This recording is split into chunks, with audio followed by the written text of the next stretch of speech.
Hello everyone, welcome back to my channel. And today's topic of discussion is leprosy, which is also known as Hansen's disease.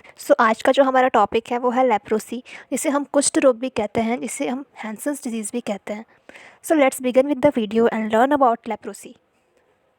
Leprosy is a chronic progressive bacterial infection caused by the bacterium Mycobacterium leprae. It primarily affects the nerves of the extremities, the skin, the lining of the nose, and the upper respiratory. Leprosy एक तरह का chronic progressive bacterial infection होता है और ये हमारे mostly nerves को affect करता है एज वेल एज ये हमारे अपर रेस्पिरेटरी ट्रैक्ट को भी affect. So let's learn about that what are the symptoms of leprosy, that if a person is suffering from leprosy, then what are the major symptoms that he or she will suffer. जो सबसे major symptoms हैं वो कुछ इस तरह से हैं. सबसे पहला जो सिम्टम है वो है मसल वीकनेस, एंड जो सेकेंड सिम्टम है वो है numbness in the hands, arms, feet and legs. And जो तीसरा जो और सबसे इम्पॉर्टेंट जो सिम्टम है वो है skin lesion. So let's learn about that how does the leprosy spread, that ये वन पर्सन टू अनदर जो इसका इन्फेक्शन होता है वो कैसे स्प्रेड होता है. लेप्रोसी जो मेनली जो स्प्रेड होता है वो कॉन्टैक्ट के थ्रू स्प्रेड होता है from one infected person to another infected person, और मेनली ये स्प्रेड होता है बाय कफिंग और स्नीजिंग और by air droplet. According to WHO, the incubation period is 5 years, but symptoms can vary and as long as for 20 years. Means symptoms 20 years तक भी हो सकते हैं बट वो अपीयर नहीं होता है. अब हम जान लेते हैं what are the types of leprosy. Means leprosy जो बीमारी होती है वो कितने टाइप की होती है और कौन कौन सी लेप्रोसी है जो कि माइल्ड है एंड कौन सा जो लेप्रोसी है वो है कॉन्टेजियस है. There are 3 main classification of leprosy. Means जो लेप्रोसी बीमारी होती है वो मोस्टली 3 तरह की होती है. Let's learn up. First one is tuberculoid leprosy, second one is lepromatous leprosy, and third one is borderline leprosy. Let us discuss these three all one by one in brief.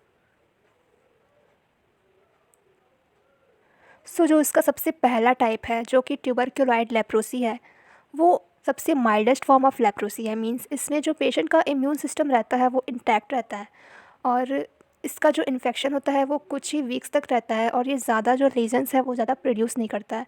It is the जो दूसरा classification वो है लेप्रोमेटस leprosy. इसमें जो होता है वो patient का इम्यून सिस्टम बहुत ही पुअर हो जाता है जिसकी वजह से जो पेशेंट की बॉडीज़ होती हैं उसमें लम्प्स और बम्प्स का भी इन्फेक्शन हो जाता है. इसलिए ये एक not a mildest form of leprosy है. तीसरा क्लासिफिकेशन है बॉर्डर लाइन लेप्रोसी और ये सबसे ज़्यादा कॉन्टेजियस फॉर्म ऑफ लेप्रोसी है. मीन्स एक ये सीरियस कंडीशन है एंड अगर ये सही टाइम पे ट्रीट नहीं होता है तो ये बहुत ही ज़्यादा प्रॉब्लमेटिक हो जाता है.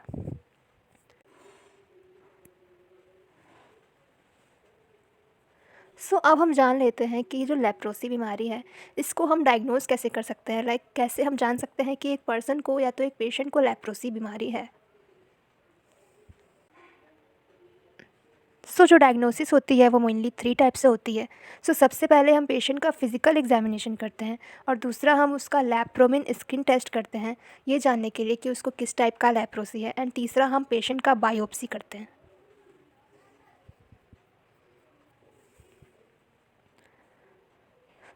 अब हम ये जान लेते हैं कि लेप्रोसी का ट्रीटमेंट कैसे होता है. अगर एक पेशेंट को लेप्रोसी हो गया है तो कौन कौन से ऐसे ट्रीटमेंट अवेलेबल होते हैं जो कि पेशेंट के लिए वर्कफुल होता है. WHO ने एक मल्टी ड्रग थेरेपी इंट्रोड्यूस की थी इन 1995 जो कि बहुत ही अच्छा ट्रीटमेंट था और जो क्योर करता था एवरी टाइप ऑफ लेप्रोसी को, whether it is borderline और tuberculoid leprosy. But there are several antibiotics जो and these are the following antibiotics. How can we prevent leprosy? Prevention is better than cure. The best way to prevent leprosy is to avoid long-term contact with the untreated person. A big thank you to all of you. Then if you like my video then please do like and subscribe to my channel.